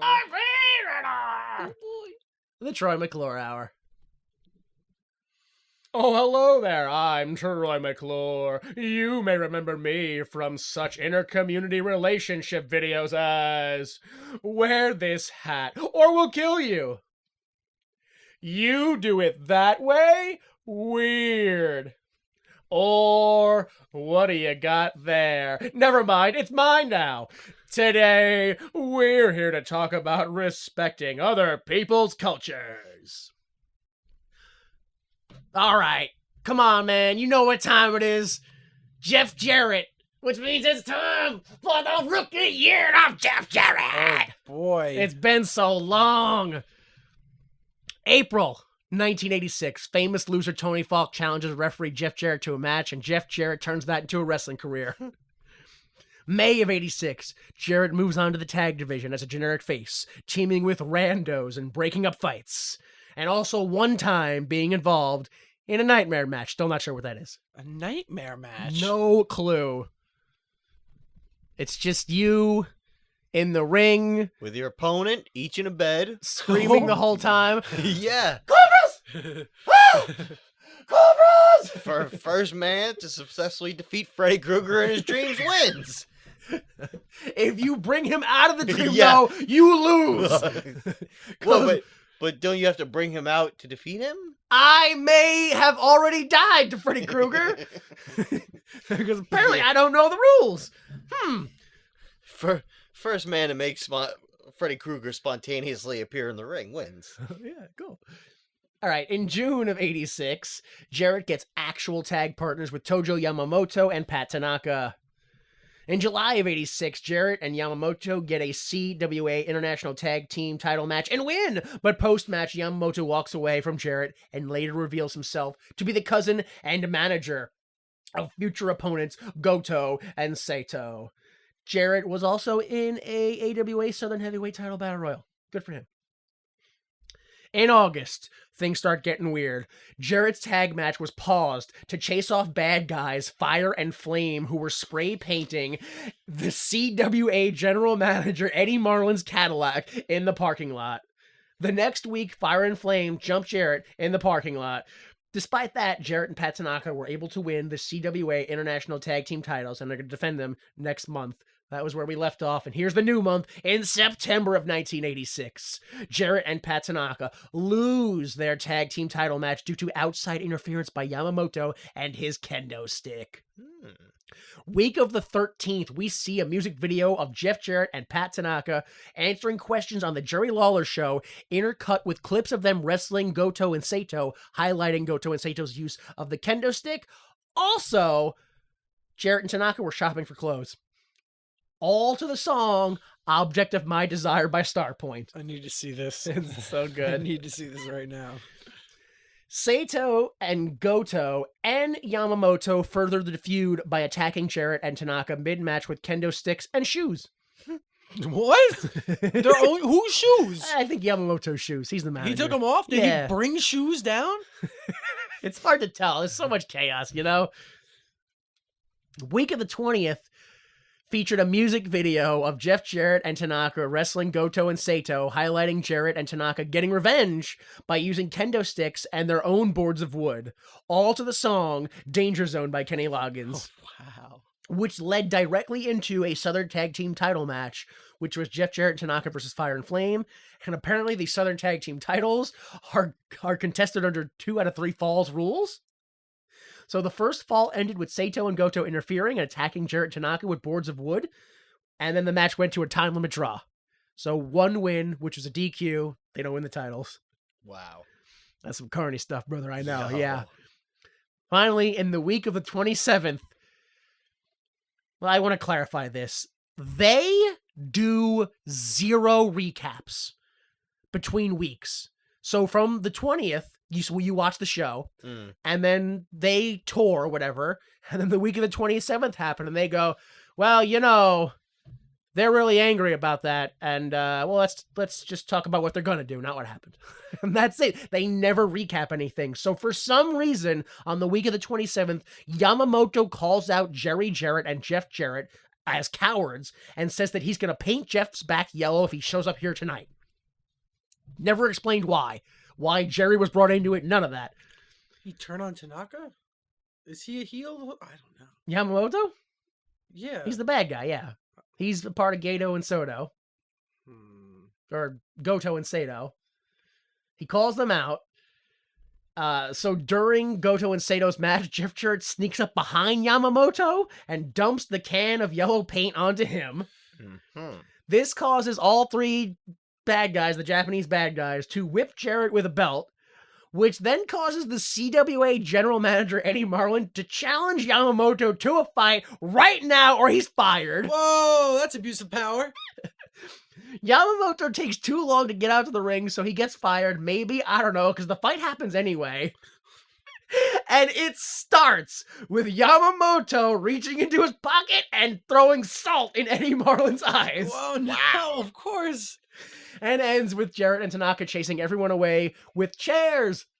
The event was so chaotic it caused the host/announcer, whose name I never bothered to write down, to carry a hammer the whole night. More specifically later on when he announced that there was going to be a Yamamoto Jerry Jarrett match in the future. He carries a hammer around? He had to carry a hammer around. And Yamamoto came out to confront him and he was like, listen, I'll get one good licking and it'll be right in your face, man. Whoa. I don't want to fight you, but I'll get it. Brother, I got a hammer and I'll use it. I'll use it. I may not win, but I'll hit you real good with it. And then, of course, Ron, the Truth Killings, Truth joined wrestling, and the NWA in 97 as a manager, became a wrestler in 99, joined the WWE in the same year as K-Quick, joined the main roster in 2000 by teaming with Road Dogg, and then when Road Dogg was suspended and released in 2001, K-Quick joined the Hardcore division, won the Hardcore title twice under 24/7 rules, was demoted to promo backstage figure, and then was released in 2002.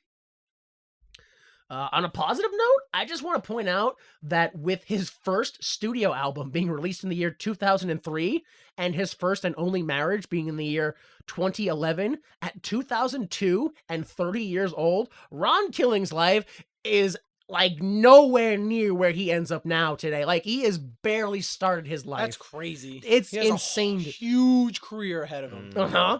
Yeah, insanely huge. Yeah. So if you're 30 years old and you're like, bro, I missed it all. No, you didn't, brother. Whoo, you could do some crazy stuff. All right, segment 11.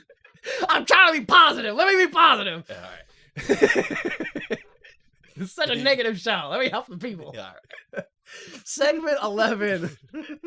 The video highlights Ron Killings using his own quote, I am a legend. Back of the desk, Tanae intros a video for Jeff Jarrett. What was that? An explosion. There was an explosion? You didn't hear that? All right, go ahead. Really? Did I miss it? What?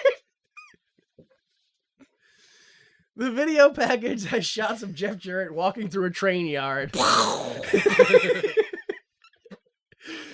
It is fashion photo shoot-esque. It's intercut with Jarrett's promo from last week and him hitting people with chairs.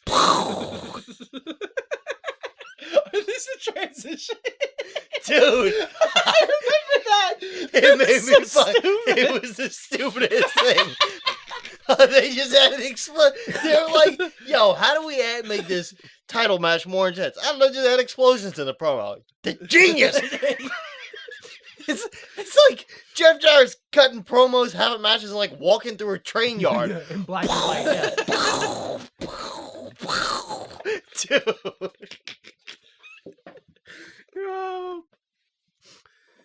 Oh man. Yeah, the video includes him being attacked by and then chair-shotting the Tennessee Titans, and also, yeah, and also that one time he pushed Toby Keith.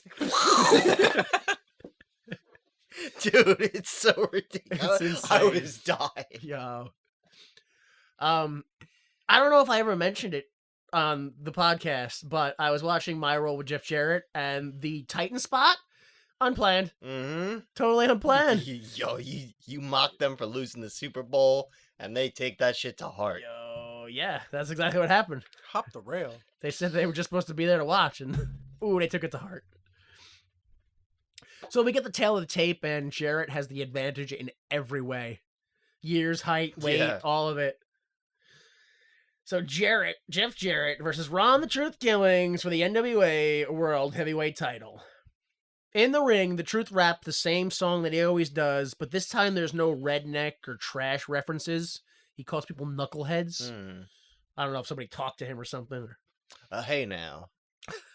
That term, we don't like to use that R word. It's offensive to us. I don't know if you would understand how it feels to have someone use a word against you that just cuts to your soul, but don't use that word no more. Meanwhile, in R-Truth's head, he's just thinking about all the hate crime. Transition hate crime. Transition hate crime. Oh no. No. Thinking about all the times. Yeah. Let me just briefly relive my entire life and American society in my head. Hold up. That was just a gunshot fight I had. That wasn't even the hate crime. That's just an old West show I went to. You ever been to one of those? You go there, and they're all, ain't no town big enough for both of us. And their guns just go, pat, pat. And the guys go, eh. And then you get in a wagon, and they take you to the other part of town. And then some old West guy's like, I'm here to rob you. And you're like, oh, no. And he's like, but you don't have what I want. Keep moving. Unlocked core memory. Yeah, my parents took us to a Wild West town. It was real weird. It was real weird. I told him I was named after Jesse James, the train robber, and he went, oh, God, we got to leave. We don't want any trouble with him. It was pretty good. He was a good actor. So we get a slow start to the match where Jarrett takes a bump and puts distance between him and the Truth, and the distance gets further and further and further until Jarrett's out of the ring. The Truth does a lot of leapfrogging and jumping. Jarrett takes control when the Truth looks away at the ref, and he does a strut as the crowd cheers. The Truth takes back over with a low blow out of the ref's view. Yo, did Jeff Jarrett really just do like 2 promos the weeks before and became a face? Yep. Yeah. He's a total face. Out now. of nowhere. Yeah. Overwhelmingly. And super over Yeah. as a face. I couldn't believe it happened, but I mean, this is why I love Jeff Jarrett. He gets the job done. Yeah, I guess so. Truth hits a short arm reverse Russian leg sweep, the crotch thrust power slam, and almost loses control, but he does his cartwheel leg split dodge, hits the axe kick. Truth scouts Jarrett's enziguri and locks in a figure 4. Crowd is lava hot. And which is weird though, because you can clearly see like the first 3 rows are just sitting down with their arms folded. Yeah, but everybody behind them. Yeah, like all of the out of towners love it, but the locals hate it. Like, Jarrett eventually reverses the figure 4, but the Truth gets the ropes as both men regroup. Duck a punch, and Jarrett hits a back suplex for the double down. Jarrett gives the Truth a 10 punch in the corner, and the ref tries to get Jarrett to stop and gets poked in the eye during the process. So Jarrett goes to check on the ref. Because, he's a good guy now. He's going to do that. Truth gets a chair and slides it into the ring. The ref's still distracted, so Jarrett grabs the chair and hits Truth for the 1, 2, no! That was a good policy. The stroke gets reversed and reversed and reversed into the Truth's front suplex, but Jarrett gets his legs on the ropes. Truth goes up to the top, and Jarrett hits the ropes, and the Truth falls hard. The crowd chants, stroke, stroke, stroke, stroke. And Jarrett hits the stroke. Dude, I could not believe the crowd was chanting for the stroke. Yeah. Another. Well, this is the part that's confusing, though, because they go, stroke, stroke, stroke, hits the stroke. 1, 2, no. Truth, truth, truth, truth. Wow. Outside the ring, Jarrett is reversed and gets sent into the ring post, and Jarrett is bleeding everywhere. Everywhere. The commentary mentioned that they have blood on themselves from it flying off of his face during punches. Yeah. Well, he was whipping his head back. Yeah, he was, yeah. He was trying to. Into the crowd, Jarrett uses a chair, the ref allows it. Truth puts Jarrett on a conveniently placed table, climbs the stairs, and jumps off the balcony. The men have to run back to the ring, though, because the ref is counting them out. But when he did that dive, I swear someone had to like reach in their pocket and pull out a flashlight real quick just to find them on the camera. You see that little tiny spotlight of a flashlight? I'm like, that's not a light. That's not an official camera light.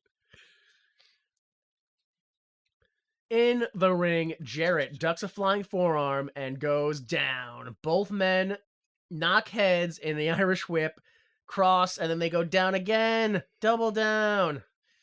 Delta, you've mentioned this before in the past. They never look good. Dude, They never look good. I hate it. They It never- never looks good. Never. So the men struggle to stand as Mr. Wrestling 3 Oh, no, on my back. Fuck. enters the ring with a guitar. Oh. He threatens to hit both men behind their backs, but then chooses the truth. The ref crawls back in the ring and counts the 3. Oh, the 1, 2, 3.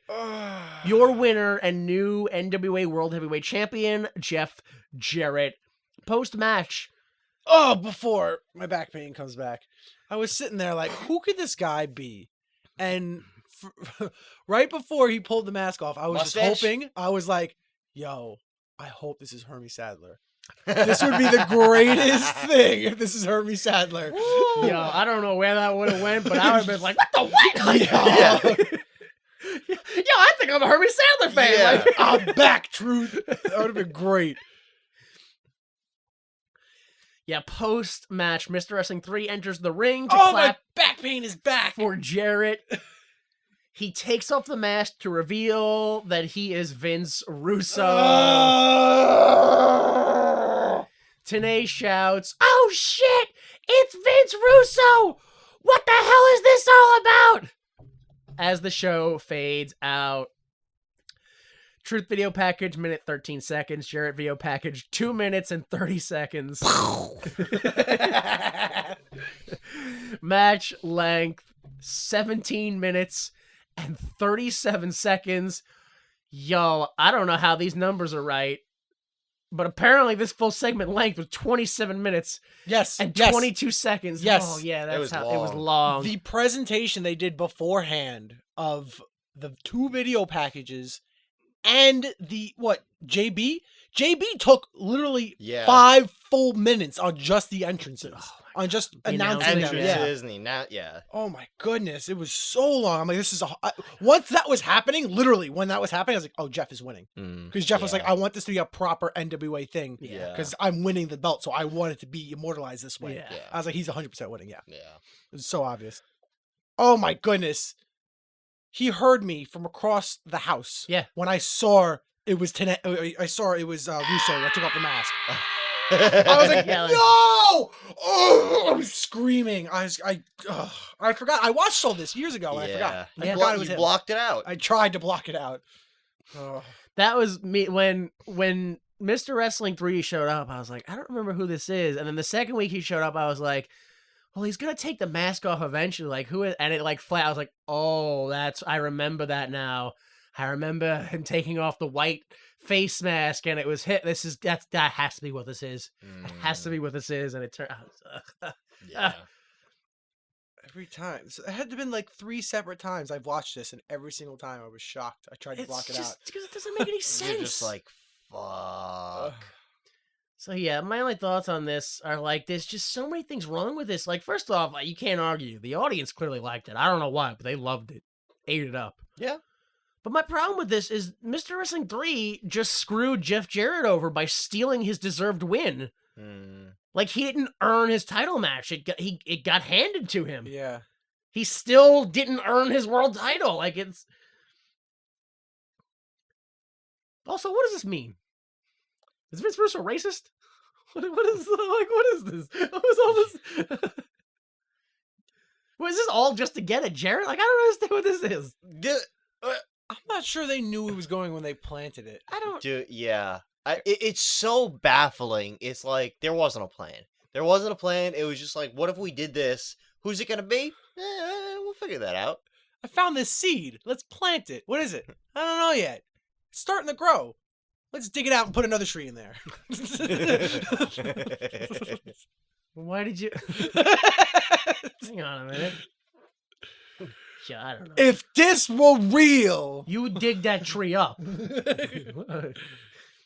All right, bell to bell to bell to bell to bell to bell to bell to bell to bell. 66 minutes and 22 seconds of wrestling on this hour Hey, look at that. and 53 minute and 22 second show. Yeah. It's about a minute edited out from the live pay-per-view version. My show thoughts are, the whole thing was chaos. Like, every segment was more chaotic than the last. And, like, at the same time, I don't have any genuine feelings about anything that happened on the show. It was all so unimportant, so fast, so crash TV that it's just like, how can I feel anything about this? it felt so out of left field. I didn't understand why everything was happening the way it did. And then Yeah. once I saw Russo and then seeing everything back in hindsight, I was like, a lot of this makes sense why this happened, because it's very obvious that Russo is gaining a lot more power now. I guess, yeah. It's just wild to me that, like, I don't know, they keep hiring this guy. Like, he can do something. Yeah. He can't. This is gonna be bad. I remember what this leads to. I don't know. I'm sure it's gonna be It's gonna be awful, dude. and He is awful. We're from New York. We just say the F word as an insult, so just use it in the promos. Yeah, it's not fun. But we gonna watch it. Yeah, so many of these title matches that they had in this show, it felt like they didn't mean anything. Like, they didn't need to be title matches. Like, it just Yeah. felt like it was just, let's do it just to do it. what I mean, the thing is, it's like they're doing a pay-per-view, so they feel an obligation. Yeah, To but do when the title all your matches. shows are pay-per-views, you can't do that. Well, yeah, but yeah. mm, And then, I don't know if I'm just old, but I can't. I'm done with the whole New Church AMW. It's just so much screaming. There's so much yelling and like, just have a match. Just have a match. Have a real match, for crying out loud. Not the Road Warriors. Stop yelling. They're the only ones who could do that. And maybe the Nasty Boys. I don't know. I don't want anyone else yelling. All right, so why would you make this? According to Jerry Jarrett's book, Story and Development of the NWA TNA, a new concept in pay-per-view programming, we have already talked about how Jerry Jarrett has this genius idea to put Russo in the storyline in order to make him less influential in the boardroom. I don't think it's working so far, but we'll see. Maybe time will tell. Sean Waltman no-showed last week because of injuries and stuff like that. They caused him to oversleep West Coast time. He allegedly slipped in the parking lot of an indie show and re-aggravated his Bronco injury, and as a result, hurt his back during the match, trying to land differently to protect his hip. mm. So with a back injury and a hip injury, I really don't think we're going to see Six-Pac like ever again. I already told you he had his last match. I don't think he's going to be on the show, like just as a guy standing there. So I don't know what's happening next week with that at all. I think Loki's still in Japan making more money.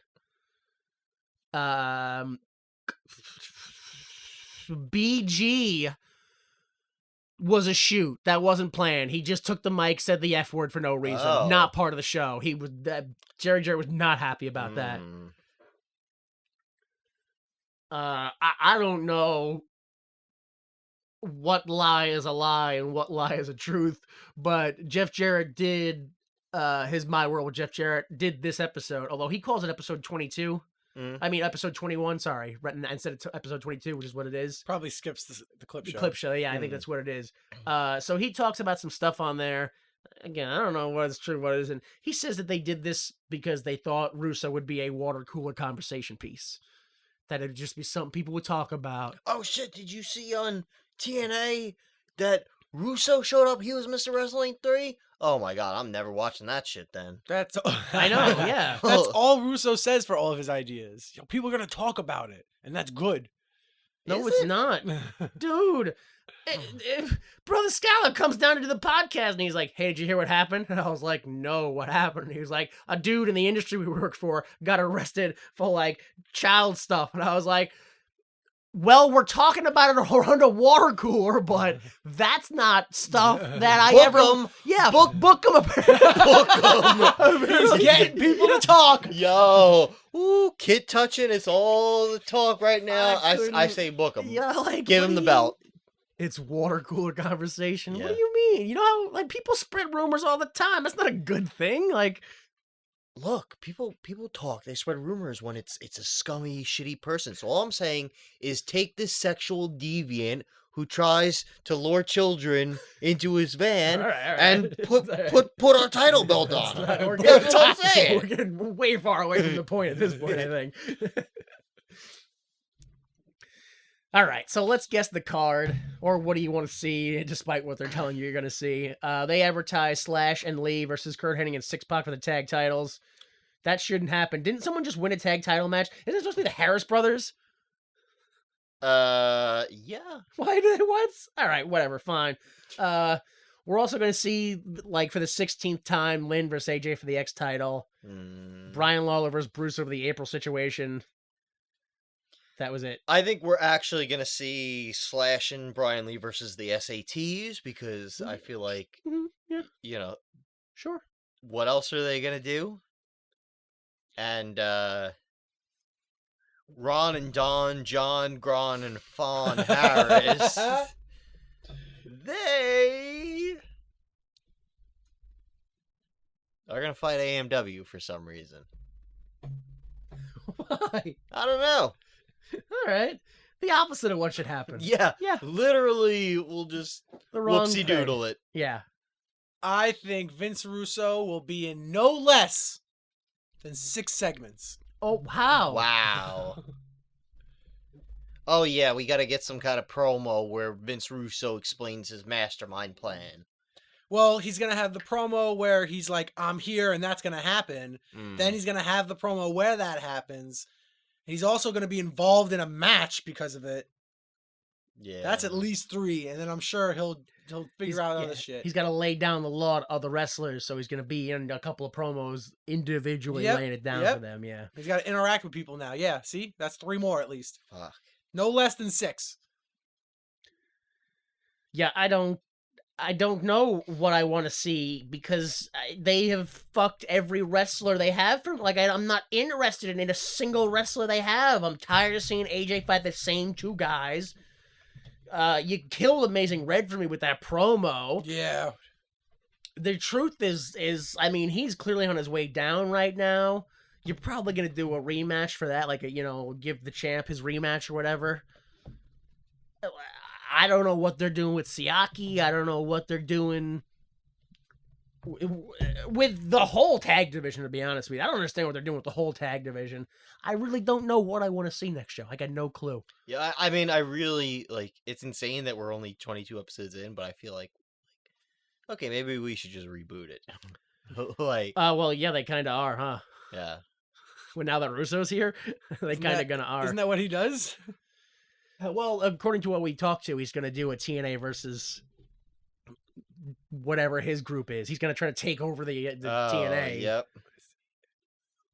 So it'll be whatever it is. total Russo action. Dude, don't even kid yourself. It's the same wrestling storyline that's been happening for the last, I don't know, dude, 50 years now? Yeah. No, but we're wrestlers. We're not like those guys. Those sports entertainers. I'm so sick of it. I'm just so... It's been the same storyline since like the fucking 80s, dude. Yo. I'm not looking forward to it. I I am looking really- forward to making fun of it. I'm not looking forward to watching it. No, I can't. Yeah, like I say every time, the Brian Lawler segment's the worst thing I've ever seen, but also, yeah, that's going to be the only fun part of the show. Like, that absolute garbage. Yeah, I really, really hope that the AMW gets better next week. Like, whatever it is they need to do, I wish I could tell you what it is, but I don't know. But whatever it is they need to do for me to take them more seriously and less, like, I don't know.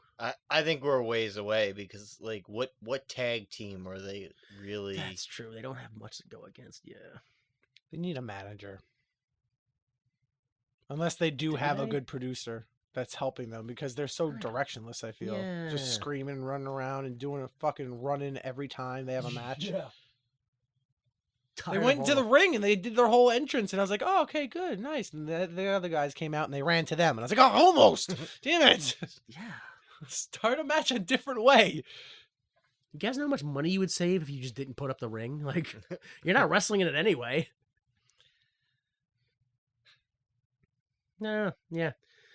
All right, so maybe next show we'll see Russo. Lee and Slash versus the SATs and the Harris Brothers versus AMW. We're gonna see Russo in 6 segments, which I don't know. We usually do like 10, so That's way too. that's about half the show. Maybe there'll be That's way more. too Yeah. much. Yeah, that sounds right though.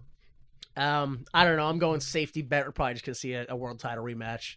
You know, I don't even care. Like, it's whatever. No less than 6. Yeah. All right. I called the Voltron spot. Well. Yeah, it's really hard to doubt anything you say after that. All right. If you liked us, share us with your friends. Don't give us money. It's not worth it. Intro music's Falling After Love by Kill Paris.